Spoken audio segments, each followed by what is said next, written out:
Okay, your test scores will be posted like now or right after class, something like that. Alex is working on that right now as we speak. Okay, so let's continue with the cardiovascular system, and in particular the heart and how the heart works. I'm going to start by repeating some lecture material that I laid out last time because I think it's complicated and therefore bears some repetition just so it sinks in. So we're developing, and we're going to see this in other organ systems as well, where we're going to try to, we actually kind of did it when we were talking about some tissue level phenomena, for example, membranes, where we started off with a really simplistic membrane with unrealistic concentrations of ions, and then we added the realistic concentrations, and we talked about real membrane potentials. And so what we do in those kinds of explanations is basically start from a very simple first principles presentation, like here's a very simple model that's not at all realistic, and then we elaborate it and move towards physiology. So what I mean is what actually occurs in physiological situations. So this really ridiculous looking model for the heart, trust me, will start to make sense as we progress. And so if you'll recall, we're modeling the chambers of the heart, that is the large spaces that are squeezed by the muscular walls of the heart. We're modeling those chambers with a syringe. And a syringe has a plunger. Okay, so there's the chamber, and we're pushing on this plunger here. And when we push on the plunger, that's modeling the pressure elevation and the reduction in the chamber volume that's achieved by the cardiac muscle. And so we started off with the chamber, and then we elaborated it by adding a vessel and two valves. And at the end of the last time, I was talking about how this all works together in order to generate unidirectional flow with with a tissue that only generates tension. And so when that tension is generated in the chamber and in any adjacent vessel, there's an increase in pressure. And that serves to, first of all, swing open this valve here. And that has the correct orientation to allow for flow upwards with how I've drawn it. Whereas this one, when exposed to that high pressure in the chamber, just closes because we essentially have a little doorstop. And so the relatively low pressure in that green region is just keeping the valve closed. All right, so now as the chamber expands through relaxation of muscles, then we have a reduction in pressure and a reversal of this situation. So now the pressure of this vessel up top is high relative to the low pressure that's generated by the expansion of this chamber. And it's also low relative now to the pressure in this vessel here. Okay, so that causes the lower valve to swing open. It draws this green labeled bolus of liquid into the chamber where it can then be pressurized again. And if we repeat the process, it looks something like this. Okay, so one valve opens while the other one's shut, and then we have a reversal. Trust me, it took a long time to create that animation, so I want to milk it for all it's worth. Oh, thank you. Okay. All right, one more time. And okay. So we've got essentially two phases here. One is where the chamber is reducing in its volume. That's analogous to the muscles being activated in the walls of your heart. That is elevating the pressure, and it's swinging open one of the valves while the other one remains closed. Okay, so that actually corresponds to the part of the cardiac cycle, which your heart actually does when the muscles are activated, and we call that systole. Okay, so when I use the term systole, it's a jargony term that we need. It refers to contraction of the chambers. Whereas the other part of the phase,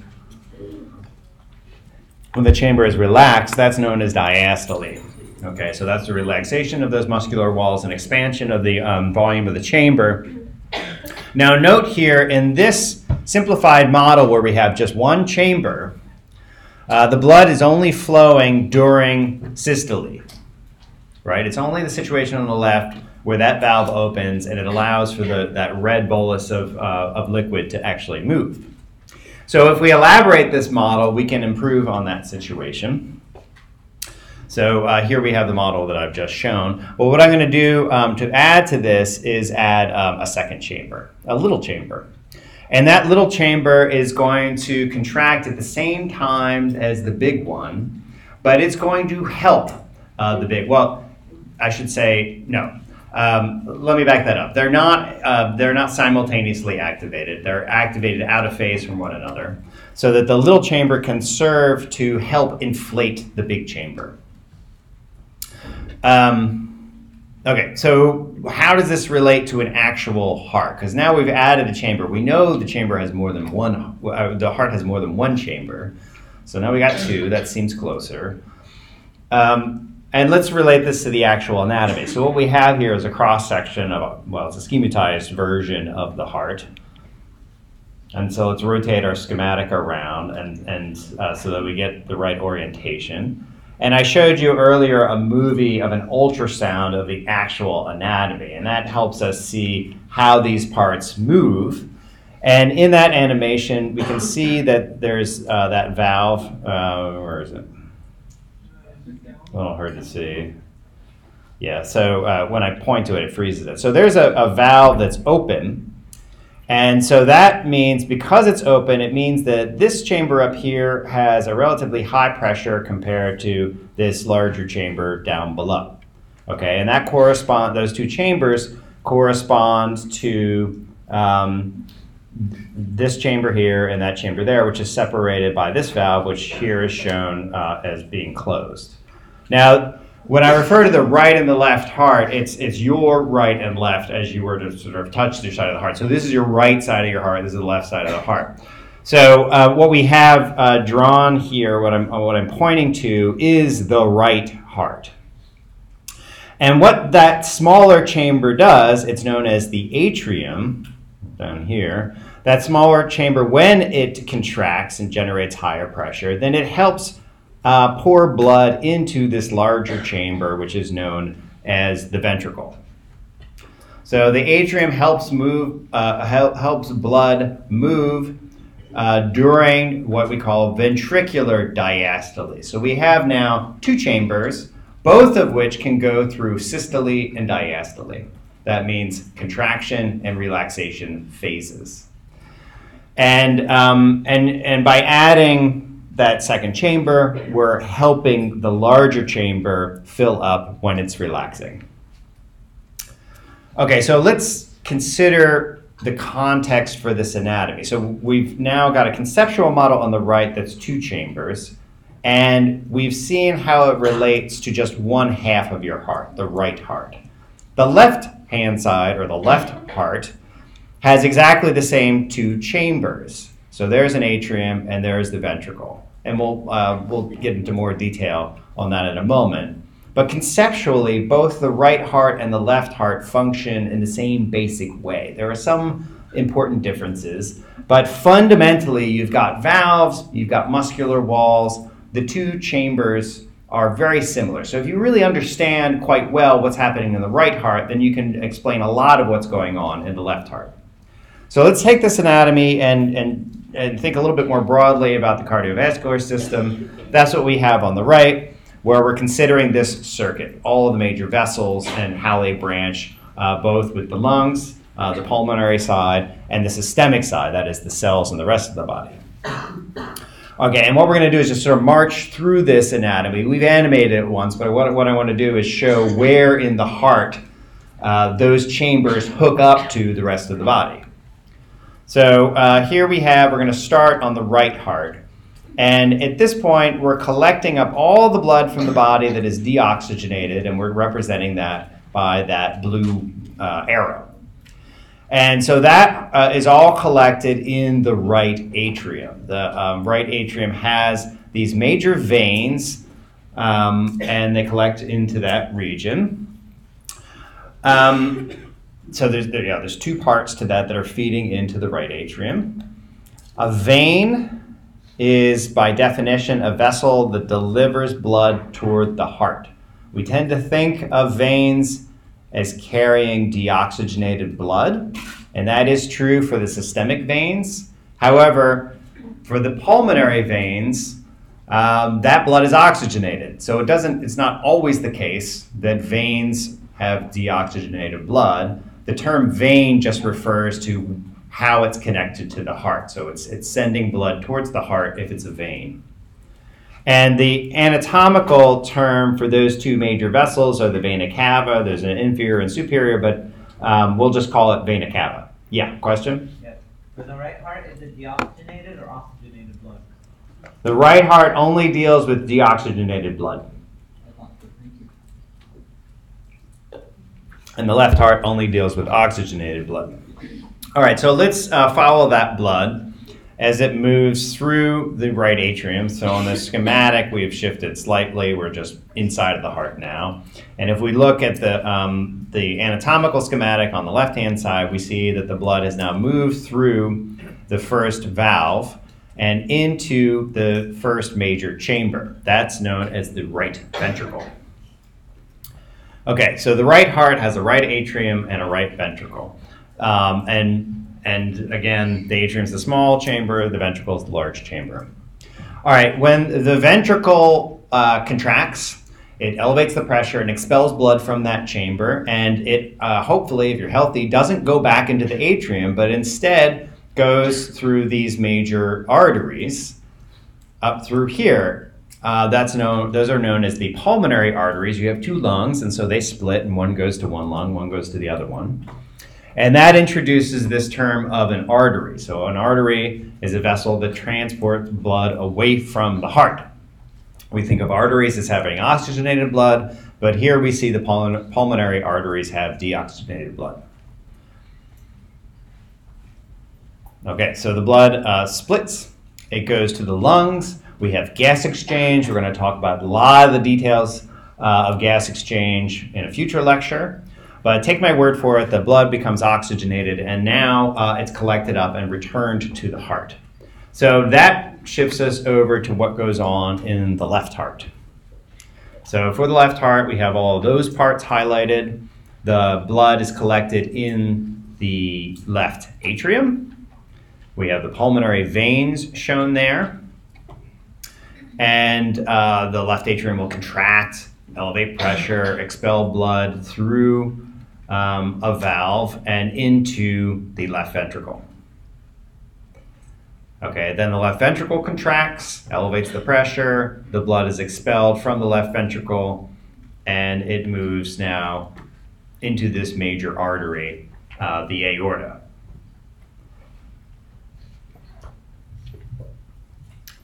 Okay, so now let's consider, that's just mapping out the path of blood relative to the different parts of the heart. Any questions about that? No, okay.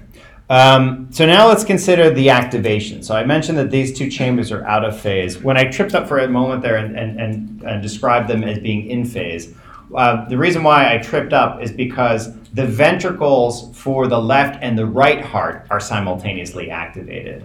And the atria for the left and the right heart are simultaneously activated. So if you're talking about just the right heart or the left heart, the two chambers on either of those sides do not contract at the same time. However, if you're comparing ventricles between two sides, they are activated simultaneously. So we're going to focus on the right heart. But everything I'm going to say about the timing of activation for the right heart is exactly the same as what happens on the left heart. Okay, so for the atrium, we have this period where the muscles are contracted. We know now that's called systole. And so we have atrial systole, and if we draw a little bar here, we can go through time and see what happens in the anatomy. So here we have, oh, and I've highlighted the both the left and the right heart. So we have muscular contraction. That creates an elevation in pressure. And as soon as those valves open up and the pressure is higher in the atrium than in the ventricles, now the blood is going to be driven from the atria to the ventricle. And we can see that these valves are opened up because the valves also move in the same direction as the blood. So we have blood moving. And of course, at this phase, the ventricles, you would not want to be contracting. The ventricles are much more muscular than the atria.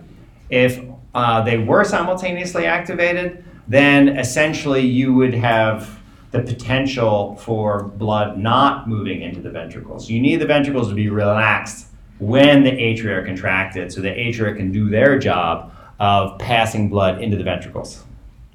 And so the ventricles at these, during this phase are going through diastole. They're relaxed. And this occurs throughout atrial systole. Now, at the end of atrial systole, we can see that those ventricles have expanded by virtue of what the atria are doing. They're contracting, passing blood into the ventricle, and expanding the ventricles. So the ventricles expand with blood from the atria.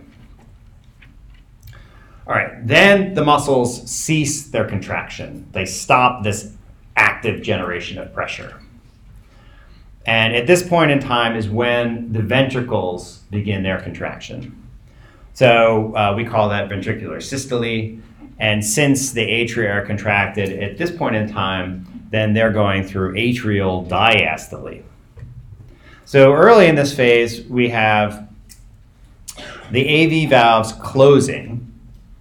So these again are like a door stop. And so the high pressure here is going to tend to swing them in the opposite direction from that which allowed the blood to flow. Now we see that they close. And when we saw the ultrasound, you could see those sort of praying hands almost. And that's what it looks like when it's being pushed close.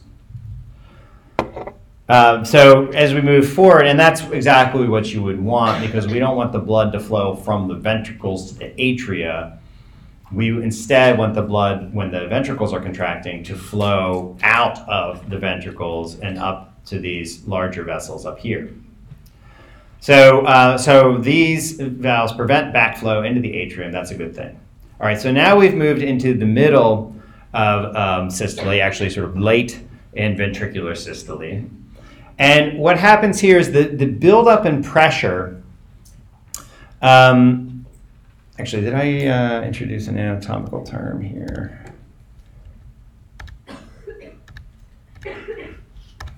Sorry.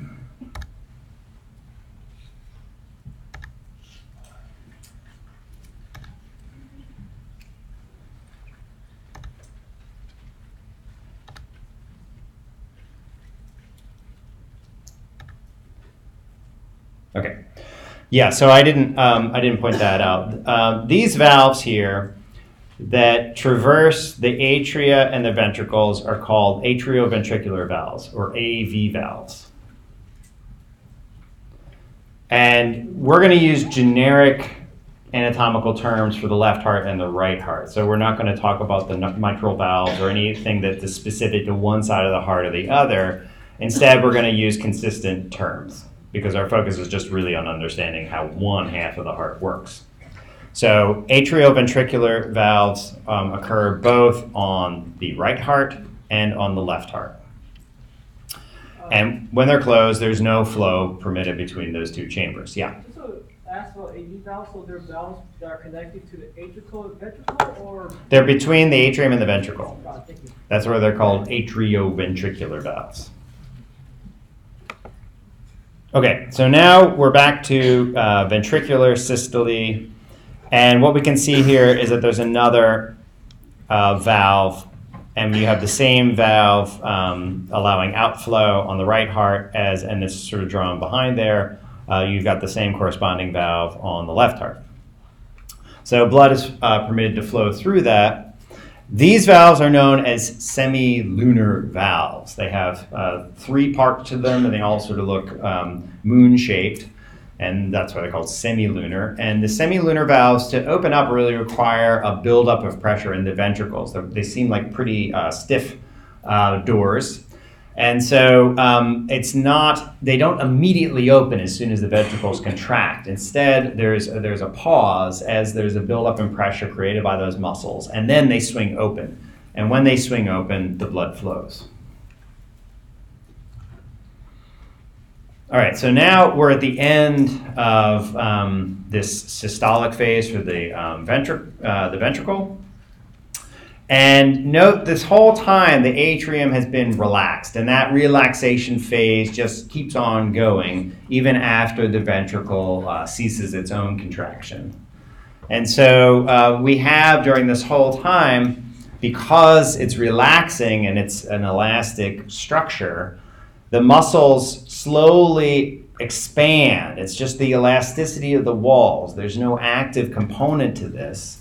But that rubbery wall causes the atria to expand. And as you have the expansion of this chamber, just like pulling on a syringe, there's a drop in pressure which tends to draw blood into those chambers. So while the ventricle is going through systole, we have diastole in the atrium and a drawing of blood into that chamber for this whole period of time. All right, so now we move into a period of time where both chambers are relaxed. And so during this early phase, there's a closure of those semilunar valves. Okay, so now we see in the schematic on the left, the ventricle is totally closed. There's no blood moving in or out of the ventricle and this happens very quickly because you've got those very stiff doors that are the semilunar valves. And then as we move through time, we have maybe the least intuitive phenomenon in this whole cardiac cycle, which is there's an opening of the AV valves. Okay, so note that this precedes any atrial systole. The AV valves open, even though they don't have any musculature in those valves. They're just passive structures, but yet they open up when no muscle is contracted in the heart. And the reason for that is that the ventricles, like the atria, have these rubbery walls. And as soon as the muscles are done contracting, they will passively expand. And the ventricles being larger chambers means that as they can expand at a much faster rate than the atria. And that large expansion creates a lower pressure in the ventricles than you have in the atria. And if you have lower pressure, then there's the potential for the AV valves to open up, and that's actually what happens. So for late ventricular diastole, we have the AV valve opening and the ventricles filling with blood, because the blood's also going to go towards low pressure, all generated by no muscular action. It's all just passive elasticity of the heart. Okay, so what I've laid out here is now, we now understand where the blood is flowing and how the activation and deactivation of the two chambers are coordinated. Are there any questions about that? Because again, what we're doing is we're sort of laying on more and more complexity. So you want to understand each step as we go along. Any confusion? Yeah. So if you compare the left and right hearts, they activate simultaneously, right? But what about if you compare one by itself as well as the other? One what by itself? One portion heart, like compare the left side by itself as opposed to the right side. Would they then activate at different times? So the two atria contract simultaneously, and the two ventricles contract simultaneously. Does that answer it? Yeah. Yeah. Question? So what would follow the late ventricular diastole? Oh, so at the end of late ventricular diastole, we have the beginning again of the cycle. And so we would start again on the left-hand side of this graph here. So it would be marked by atrial systole, the beginning of the activation of the muscles in the atria. So would the AV be open? The AV valve stays open, yeah. So, so early on, I probably started by showing them open. So they were open from the prior cardiac cycle. Yeah. They're not open by the muscular action. They stay open when the atria contract, but they are not opened up by the atrial systole. Okay, so with that, we're going to move to a clicker question.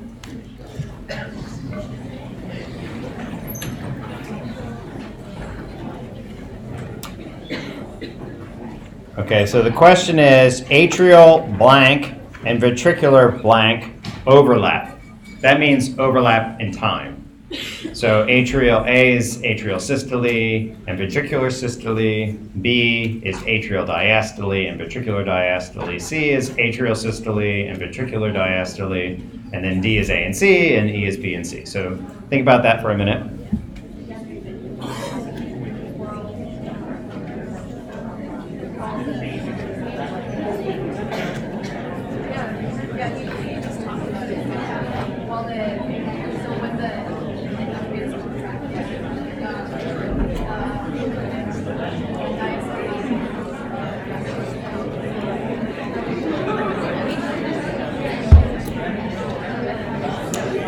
The folks in back, we got a bunch of seats down here if you want to sit in a seat. You don't have to.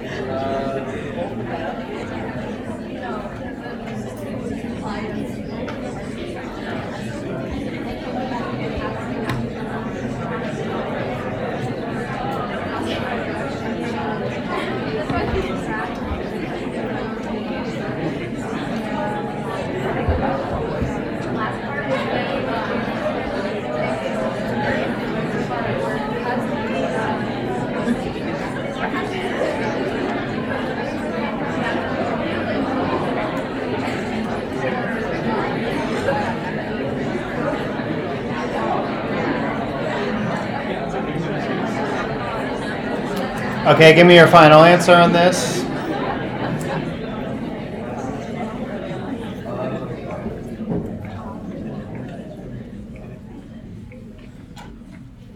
Okay, so this is the kind of question that's just making sure you're awake and taking notes.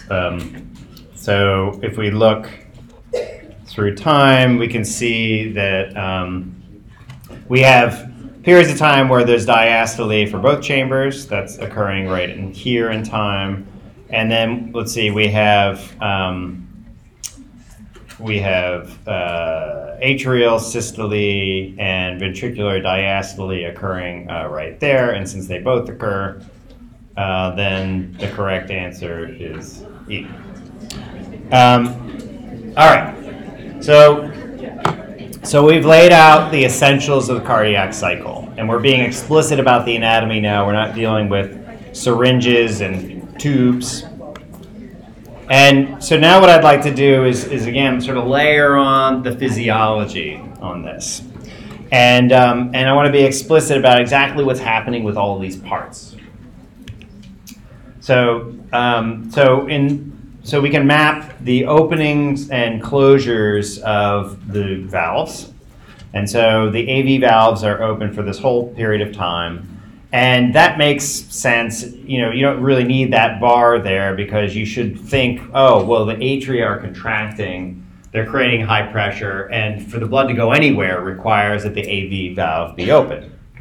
And same goes for the semilunar valve. We have that delay here in time because of the need to build up pressure in the ventricle. But if the blood's going to go anywhere, you have to have the semilunar valves open, and you want the AV valve to be closed, otherwise you're going to have backflow. And then the AV valves open up again as the ventricles relax, create that low pressure that's being generated by the elasticity of the walls. Okay, so let's get a little more explicit in terms of physiology. And what we're going to track here up above is the ventricular volume. And so we're focused in this case on the left heart. And so we can see that there's, of course, going to be an expansion of that volume as the ventricles are contracting and pouring blood into that chamber. On the other hand, when the ventricles contract, then there's going to be a drop in that volume, and then you're going to have that expansion that's driven by the passive elasticity of the walls after the AV valves open up. Okay, now pressure is really important. Okay, pressure is the driving force, the mechanical parameter that matters to propel the blood to move. And so this is, for cardiovascular physiologists, a fundamental variable. And if you monitor the pressure in the left ventricle, and that's what we see in purple there, then it, of course, is going to be relatively low when it's relaxed. And even though the atrium in this period of time is activated and generating high pressure, those muscular walls are relatively thin and therefore don't create tremendous pressures. But really kind of what matters here is the difference in pressure. This shouldn't be surprising that the pressure is higher in the atrium than the ventricle, because I just told you that the blood is flowing from the atrium to the ventricle. So that's only going to happen if the pressure is higher in the atrium. Now, when we move into ventricular systole and we have this activation of the thick muscular walls of the ventricle, then we see this very dramatic rise in pressure. And this is, of course, coincident with the beginning of atrial diastole, and so the atrium has a very sort of unimpressive pressure. And then when they're both relaxed, then you have a big drop in the ventricular pressure and something similar in the atrial pressure. And again, it makes sense that even though the atrium is not activated, it should have a higher pressure because we know the blood is flowing and the AV valve is open, and therefore you should predict that the atrium would have higher pressure than the ventricle. That might seem a little non-intuitive at first, but when you think about it, it makes a lot of sense, just knowing which way the blood should be flowing. Okay, we can also monitor the vessels that are attached to the heart. And our focus first here is on the major artery that leaves the left heart, which is known as the aorta. So the aorta gets a boost in pressure that comes from the ventricle. So the semilunar valve in this period of time is open, and that blood is flowing, and it's being driven by that high ventricular pressure. That makes sense. Something that's a little odd is that the aorta maintains its pressure. So you don't have as large a drop from ventricular systole to ventricular diastole in the aorta as you do in that ventricle. And so we're going to talk later about what allows this to occur, this elevated pressure. Now, it is facilitated by a sealing off of the ventricle from the aorta. That semilunar valve allows for a difference in pressure to occur in the ventricle and the aorta. If you didn't have the semilunar valve, then the pressure should be exactly the same or very similar. Another thing about this curve is that, again, the relative pressures are exactly what you should expect. So we know that the blood is flowing from the ventricle, that's the purple curve, into the aorta, and so it should be the one with the higher pressure, and that's exactly what you see.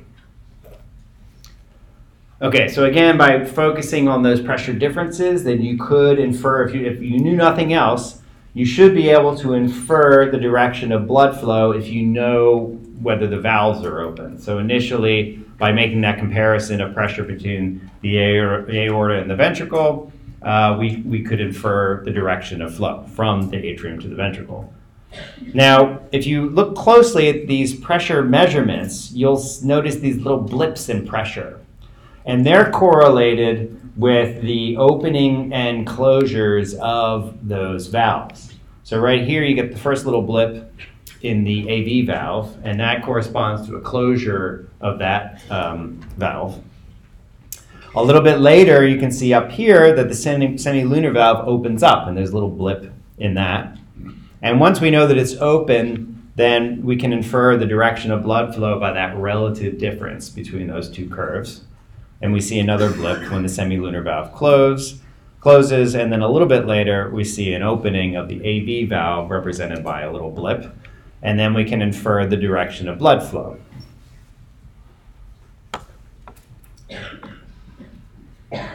Okay, another big physiological diagnostic has to do with the sounds that are generated by the heart. And so, if you go to the doctors, they listen to the sort of the stethoscope to these sounds, and they are correlated with these events. Okay, the sounds are generated by closures of the valves. Okay, so the b is the closure of the AV valve, and the deeper one is generated by a closure of the semilunar valve. So there you've got your b, and then your b. That occurs later.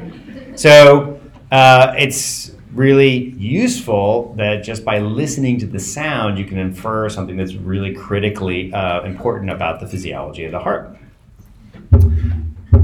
So there's I forgot that I put that in there. There's the sound.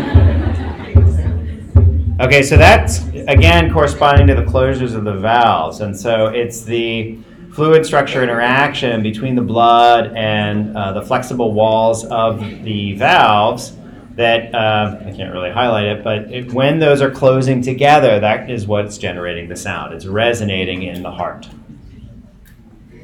Professor? Yeah. Is that in real time? Yeah, seems like it. Yeah, I think so. That was captured from a YouTube video of an actual ultrasound that I think was, intended to be real time. Yeah. Are we gonna need to know the frequency? We're not talking about specific values of frequency yet, but we'll talk later about the control of frequency. Okay, so this is a way of representing the cardiac cycle where we're monitoring a variety of physiological variables. It's called a Wiggers diagram. So if you look up Wiggers diagram in your textbook, you'll see a figure that looks something like this. And sometimes it's laid with different information, but it's basically this kind of plot. Yeah, question? At the end, do the AV valves close at all, or do they remain open to start the cycle? The AV valve opens when both chambers are in diastole, and then it remains open into atrial systole.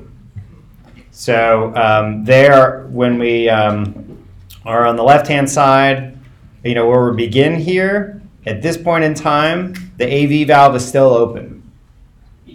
And a moment ago, let's see if I can, it's going to make the sound again, but here we see how there's this opening of the AV valves, and you've got this pressure difference. Those pressure differences, we can infer the blood flow, and that just keeps on going up to this point here.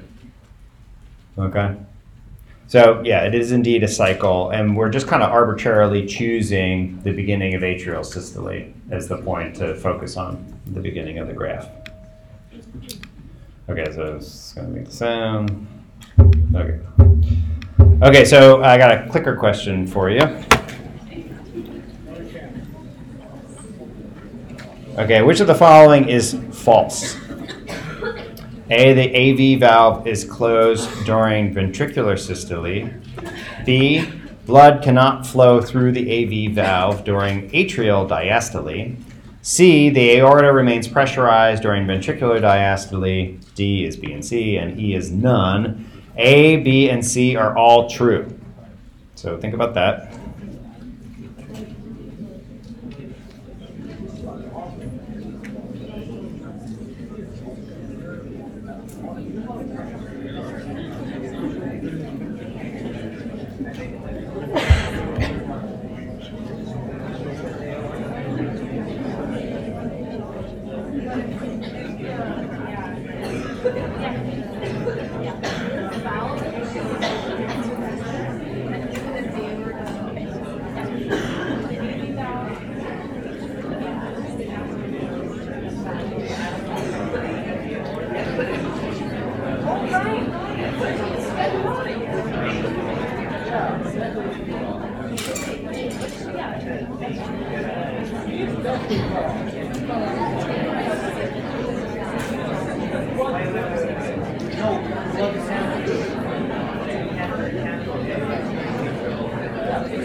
Okay, give me your final answer on this one.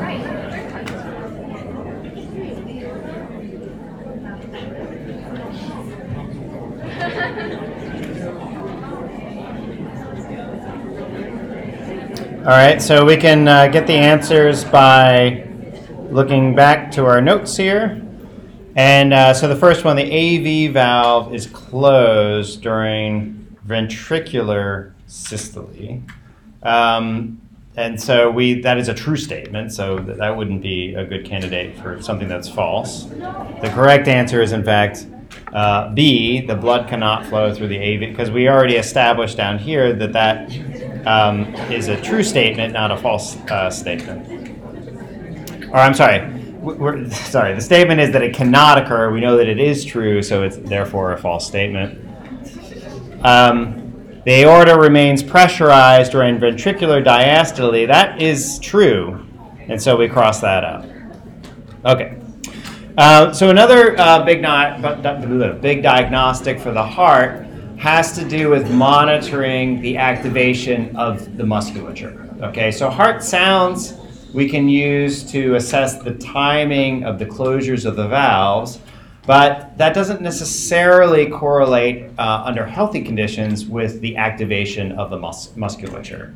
So to get at muscle activation, we have this diagnostic which has a few different variants, but one, which are known as ECGs.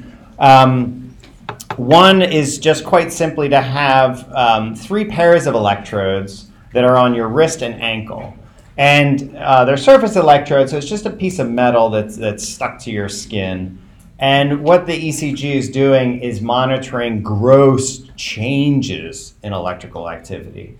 So when you see a blip in an ECG recording, it is indicating a change. That is the onset of the activation of a muscle or the offset of a muscle. This is not to be confused with the kind of variables we're measuring when we're looking at membrane potential. A membrane potential is, at this moment, what is the voltage across that membrane? Whereas the ECGs are assessing when changes in electrical activity occur. And it's just because the reason why it works is that the cardiac muscle is a big muscle. And when it becomes activated, there are a lot of electrical changes that can be picked up on by these surface electrodes. So here we see a typical ECG for a healthy person. And we have an alphabetical designation for each of these peaks. And what we're going to do is step through them and decode their meaning. So they start with the letter P, they go Q, R, S, and then T, and then we have P again. So this is the ECG, by the way, is an electrocardiogram. Okay, so it's getting at the electrical changes in the heart. And just to emphasize it, we can put this label here that says it's indicating gross changes in electrical activity. Okay, so let's decode these various peaks. And let's consider how they're being generated. So remember, I just presented before how myocardial cells come in 2 flavors. There are the contractile cells. Most of the heart is composed of those types. But they're being driven by those autorhythmic cells, which have pacemaker potentials and action potentials that activate the muscles. The autorhythmic cells are clustered in bundles in the heart. And the first bundle is known as the sinoatrial node or the SA node. And so you can think of the SA node as being a little bundle of autorhythmic cells, and therefore little pacemaker cells in one region of the heart. And those cells activate the musculature around them through connections via gap junctions. And they also have a direct route to activating the other little bundle of autorhythmic cells. And that route, the routes are known as internode fibers. Internode fibers are electrical connections, much like axons, between the SA node and the other little bundle known as the AV node. Okay, so the AV node is also a bundle of autorhythmic fibers. The SA node is responsible for initiating a heartbeat and activating all the musculature that's around it in the atrium. So as we'll see, there's a wave of depolarization in that musculature that's initiated by that SA node up top. The AV node is responsible for ventricular systole, activating the musculature in the ventricles. And it has its own autorhythmic cells and therefore its own rhythmicity. But its pacing is being driven by the SA node. So if you were to disconnect the internode fibers from the AV node, then what you would find is that it wouldn't be quite as frequently. So the commands that the SA node issues to the AV node cause the AV node to fire a little bit earlier than they otherwise would. And what that allows for is the coordination of systole between the atrium and the ventricle. Now, when the AV node is activated, in order to send that excitation through the whole meat of the ventricle, then its excitation travels through another set of fibers called the AV bundle, which then branch into what are called the Purkinje fibers. Now recall the blood is flowing from the ventricle up through the semilunar valves, or up in the way that I've drawn it, and it helps in that effort to begin activating on what is down here, the sort of bottom end of the heart. Okay, that's called the apex of the heart. And so as a consequence of this excitation being propagated down into the Purkinje fibers, it causes that region to contract first. And then it effectively squeezes the blood upwards towards the semilunar valves.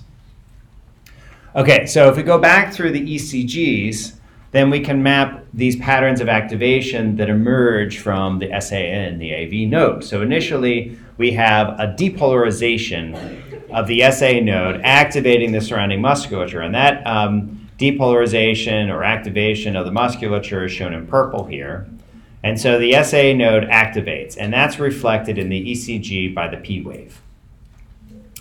All right, so there we have a depolarization.